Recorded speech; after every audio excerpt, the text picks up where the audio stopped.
Welcome to the Learning Pines YouTube. We hope this video helps. You start by confirming your Samsung account is signed in and your phone is updated. This ensures the AI features unlock correctly. Once done, go to Settings, Advanced Features, and enable Samsung AI Search or Labs so the capability appears. Then return to the home screen, swipe down and tap the search bar to open AI Search.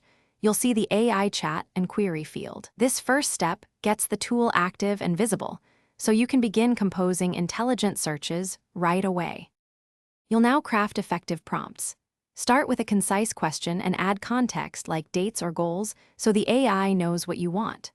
Once the initial answer appears, attach an image or use voice input to save time, and toggle source filters to prefer official or news results. Make follow-up queries to refine answers.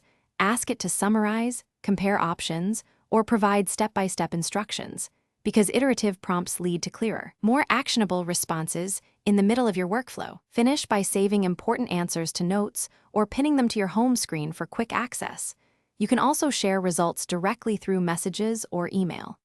Make sure to manage privacy by clearing history or adjusting permissions in settings when you're done, because that protects your data. If the AI returns wrong or no results, check your internet connection, update the Samsung apps, and ensure microphone and storage permissions are enabled. These fixes resolve most final step issues quickly. Thanks for watching. Consider subscribing if we helped you.